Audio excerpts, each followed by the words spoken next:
Hello everyone, कैसे हैं आप लोग सभी। उम्मीद है भैया आप लोग सभी बढ़िया होंगे। तो कक्षा 12वीं अर्धवार्षिक परीक्षा 2025-26 केमिस्ट्री का पेपर आप लोगों के लिए हम लोग लेके आ चुके हैं। ये सैंपल पेपर आप लोग मान लीजिए, सेम टू सेम ऐसा ही पेपर आपका आएगा। और जितने क्वेश्चन हम आपको बताने वाले हैं उसमें से बहुत सारे क्वेश्चंस डायरेक्ट आपको देखने को मिलेंगे आपकी अर्धवार्षिक परीक्षा में। ठीक है, इंग्लिश मीडियम हिंदी मीडियम दोनों में ये वीडियो रहेगा। हिंदी मीडियम वाले बच्चों के लिए भी हम लोग बताएंगे, इंग्लिश मीडियम वाले बच्चों के लिए भी हम लोग ये चीज बताने वाले हैं। कोई दिक्कत वाली बात नहीं है। जो बच्चे 2026 बोर्ड एग्जाम की तैयारी कर रहे हैं उनके लिए भी वीडियो बहुत इंपॉर्टेंट होगा। बहुत सारे ऑब्जेक्टिव्स यहां से आने वाले हैं आपकी बोर्ड एग्जाम में भी। ओके, चलिए स्टार्ट करते हैं भैया। ओके, तो सही विकल्प चुनिए। विद्युत अपघट्य के जल में वियोजन करने पर वांट हाफ गुणांक का मान होता है। ठीक है, यह प्रश्न आपसे हिंदी मीडियम में इस प्रकार से पूछा जाएगा। इसके अलावा इंग्लिश मीडियम में ये जो प्रश्न है वो आपसे इस तरह से पूछा जाएगा। ये देखिए, what will be the value of want of factor on dissociation on electrolyte in water. ठीक है, इस प्रकार से आपसे पूछा जाएगा। तो देखिए, जो वैल्यू होती है वांट ऑफ फैक्टर की जब हम लोग वाटर में डिसोसिएट करते हैं इलेक्ट्रोलाइट को, वो होती है हमारी ग्रेटर देन 1। ठीक है, या फिर मोर देन 1। तो इसका इंग्लिश में आंसर हो जाएगा मोर देन 1 और हिंदी में हो जाएगा एक से अधिक। दूसरा प्रश्न है, विशिष्ट प्रतिरोध की इकाई क्या होती है। विशिष्ट प्रतिरोध किसे बोलते हैं पहले तो वो समझिए आप लोग। विशिष्ट प्रतिरोध मतलब होता है हमारे पास स्पेसिफिक रेजिस्टेंस। स्पेसिफिक रेजिस्टेंस की यूनिट क्या होती है, इंग्लिश मीडियम में ऐसा पूछा जाता है। तो ये यूनिट होती है हमारे पास ओम सेमी, मतलब सेंटीमीटर। ओम सेंटीमीटर, इस तरीके से ओम और सेंटीमीटर, ये हमारे पास यूनिट होती है स्पेसिफिक रेजिस्टेंस, जिसको हम लोग रेजिस्टिविटी भी बोलते हैं। इंग्लिश मीडियम में इस तरीके से आप लोग देख लीजिए। उसके बाद नेक्स्ट क्वेश्चन है, खिलौनों में प्रयुक्त बैटरी का प्रकार होता है। जो खिलौने होते हैं हमारे, उसमें कौन सी बैटरी लगी होती है, किस प्रकार की बैटरी लगी होती है। ठीक है, कौन सी बैटरी यूज होती है वो आपसे पूछा जा रहा है। तो ड्राई सेल जो होता है वो आपका यूज होता है टॉयस में, खिलौनों में। ओके, तो इसका आंसर हो जाएगा शुष्क सेल। आगे देखिए भैया, प्रथम कोटि की अभिक्रिया के लिए दर स्थिरांक की इकाई है। प्रथम कोटि की अभिक्रिया के लिए दर स्थिरांक मतलब रेट कांस्टेंट की वैल्यू क्या होती है। फर्स्ट ऑर्डर रिएक्शन के लिए रेट कांस्टेंट की यूनिट क्या होती है, ये आपसे पूछा जा रहा है। तो ये होता है सेकंड इनवर्स। ओके, इसका एक फॉर्मूला होता है जो हमने वन शॉट वीडियो में कवर कराया है। इस चैप्टर का वन शॉट वीडियो ऑलरेडी इस चैनल के ऊपर हमने पब्लिश कर दिया है, आप लोग चेक कर सकते हैं। ठीक है, तो unit of rate constant for the first order reaction is second inverse. आपसे zero order, first order, second order तीनों की पूछी जा सकती है। फर्स्ट ऑर्डर की हमेशा सेकंड इनवर्स आती है, ध्यान रखिएगा। इथाइल अल्कोहल की प्रकृति है, मतलब इथाइल अल्कोहल किस प्रकार का होता है। क्षारीय होता है, अम्लीय होता है, उभयधारी होता है या फिर उदासीन होता है। मतलब हमारे पास एसिडिक होता है, बेसिक होता है, एम्फोटेरिक होता है या फिर न्यूट्रल होता है। तो ये होता है न्यूट्रल। ठीक है, इथाइल अल्कोहल जो होता है हमारे पास न्यूट्रल होता है। थोड़ा बहुत एसिडिक नेचर भी शो करता है, थोड़ा बहुत बेसिक भी करता है। यहां से एक बहुत महत्वपूर्ण प्रश्न बनता है अल्कोहल वाले चैप्टर में, कि जो हमारे पास अल्कोहल होता है और फिनोल होता है, अल्कोहल ज्यादा रिएक्टिव क्यों होता है, फिनोल कम रिएक्टिव क्यों होता है। वो एक 3 नंबर में एक महत्वपूर्ण प्रश्न बनता है, वो आप लोग देखिएगा। अगला प्रश्न है हमारे पास, संक्रमण तत्वों की 3D श्रेणी में कौन सा तत्व सर्वोच्च ऑक्सीकरण अवस्था दर्शाता है। तो डी ब्लॉक एलिमेंट्स में सबसे ज्यादा ऑक्सीडेशन नंबर किसका होता है, या फिर ऑक्सीडेशन स्टेट किस कौन शो करता है, वो आपको बताना है। तो इसका सही आंसर है मैग्नीज। मैग्नीज की सबसे ज्यादा ऑक्सीडेशन स्टेट होती है। ठीक है, सी वाला हमारा करेक्ट आंसर हो जाएगा। चलिए अब करते हैं रिक्त स्थान की पूर्ति। अब करते हैं भैया रिक्त स्थान की पूर्ति। प्रतिरोध मतलब हमारे पास रेजिस्टेंस के व्युत्क्रम मतलब इन्वर्सल क्या होता है। प्रतिरोध के व्युत्क्रम को कहते हैं। तो inverse of resistance is called क्या होता है। रेजिस्टेंस का उल्टा होता है कंडक्टेंस। कंडक्टेंस कंडक्टेंस होता है। इसी टाइप से प्रतिरोध का व्युत्क्रम क्या होता है, चालकत्व होता है। ठीक है, चालकत्व, ये हमारे पास आंसर हो गया। मानक hydrogen electrode SHE standard hydrogen electrode के विभव मतलब पोटेंशियल का मान होता है। तो ये जीरो होता है। ये स्टैंडर्ड हाइड्रोजन इलेक्ट्रोड का विभव मतलब पोटेंशियल, एक्टिव पोटेंशियल कितना होता है, जीरो होता है। यहाँ पे जीरो हो जाएगा। रासायनिक अभिक्रिया का सबसे मंद पद क्या कहलाता है। तो जो हमारे पास केमिकल रिएक्शंस होती है उसका जो सबसे स्लोएस्ट स्टेप होता है उसे क्या बोलते हैं, उसे बोलते हैं रेट डिटरमाइनिंग स्टेप। यहाँ पे आपको लिख लेना, rate determining, rate determining step तो लिखा हुआ है यहाँ पे। यहाँ पे क्या जाएगा, दर निर्धारक। ठीक है, दर निर्धारक कैसे लिख लीजिए, निर्धारक, दर निर्धारक पद। दर निर्धारक पद पता है क्या होता है?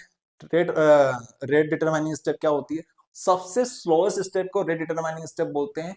जो सबसे स्लोएस्ट स्टेप होती है ना भैया, उसी से हम लोग बता सकते हैं कि केमिकल रिएक्शन की स्पीड मतलब कितनी होने वाली है। जो सबसे स्लोएस्ट होती है उसी से हम लोग डिटरमाइन कर पाते हैं, फास्टेस्ट से नहीं कर पाते, स्लोएस्ट से। लेंथनॉइड श्रेणी के अधिकांश तत्व कैसे होते हैं? ठीक है, लेंथनॉइड श्रेणी के अधिकांश तत्व कौन सी प्रकृति के होते हैं, ये आपसे पूछा जा रहा है। लेंथनॉइड लेंथनॉइड लेंथनॉइड लेंथनॉइड का वाला क्वेश्चन यहाँ पे है। The nature of most of the lanthanoid series element is, तो लेंथनॉइड सीरीज के जो मोस्ट ऑफ द एलिमेंट्स हैं वो पैरामैग्नेटिक नेचर शो करते हैं भैया, पैरा मैग्नेटिक नेचर वो शो करते हैं। हिंदी में क्या बोलते हैं? अनुचुंबकीय, अनुचुंबकीय प्रकृति के होते हैं। आरओआर, ईथर के अणु में आरओआर बंध कोण का मान होता है, आरओआर। ठीक है, आरओआर बंध जो होती है हमारे पास, उसमें कितना एंगल यहाँ पे बनता है? तो 110 डिग्री का एंगल हमारे पास बनता है, 110 डिग्री। यहाँ पर भी सेम आपको लिखना है, 110 डिग्री का एंगल हमारे पास आरओआर में बनता है। ठीक है, उसके बाद नेक्स्ट हमारे पास है रजत दर्पण परीक्षण दर्शाते हैं। कौन दर्शाते हैं? रजत दर्पण परीक्षण कौन देते हैं? मतलब हमारे पास क्या बोलते हैं रजत दर्पण परीक्षण को? Silver mirror test. Silver mirror test कौन देते हैं भैया? तो हमारे पास एल्डिहाइड्स देते हैं, एल्डिहाइड्स हमारे पास देते हैं रजत दर्पण परीक्षण, सिल्वर मिरर टेस्ट इसको इंग्लिश में बोलते हैं। तो लिख लीजिए एल्डिहाइड। ठीक है, एल्डिहाइड। ठीक है, एल्डिहाइड।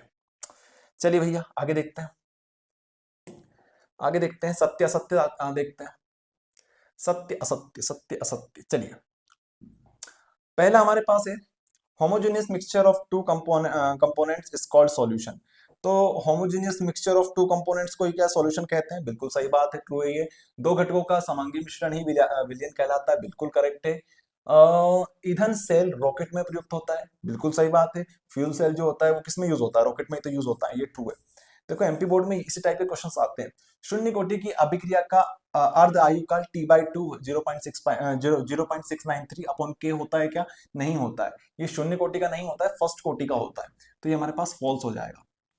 इंग्लिश मीडियम वाले फॉल्स लिखेंगे और हिंदी मीडियम वाले क्या लिखेंगे? असत्य लिखेंगे। ठीक है, असत्य लिखेंगे।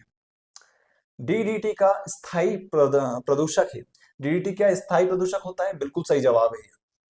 वैसे तो इंडिया में डीडीटी को बैन कर दिया गया है, लेकिन क्वेश्चन में पूछा आपसे सिर्फ दिया गया है कि डीडीटी एक स्थायी प्रदूषक होता है क्या? हाँ, स्थायी प्रदूषक होता है डीडीटी। इंडिया में बैन है भैया, है, आपको बाजार में नहीं मिलेगा डीडीटी, पहले मिलता था लेकिन अब बंद हो चुका है। के4 एफिशिएंसिक्स एक संकुल यौगिक नहीं है। के4 एफिशिएंसिक्स एक संकुल यौगिक नहीं है। के4 एफिशिएंसी है भैया, वो संकुलित यौगिक ही है, मतलब कॉम्प्लेक्स कंपाउंड ही तो है के4 एफिशिएंसिक्स। तो ये गलत स्टेटमेंट है, ओके, फॉल्स आएगा यहाँ पे। एल्डिहाइड और कीटोन क्रियात्मक समावयी होते हैं, मतलब हमारे पास फंक्शनल आइसोमेरिज्म शो करते हैं क्या? एल्डिहाइड और कीटोन्स, बिल्कुल सही जवाब है, ये फंक्शनल आइसोमेरिज्म शो करते हैं।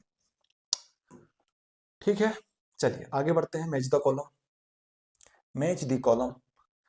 हेनरी का नियम, हेनरी का नियम, हेनरीज लॉ, हेनरीज लॉ क्या बोलता है?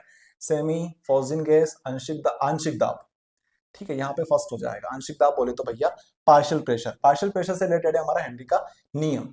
रेट ऑफ रिएक्शन जो होती है, मतलब अभी अभिक्रिया की जो दर होती है, वो इसमें से कौन सा करेक्ट हो जाएगा?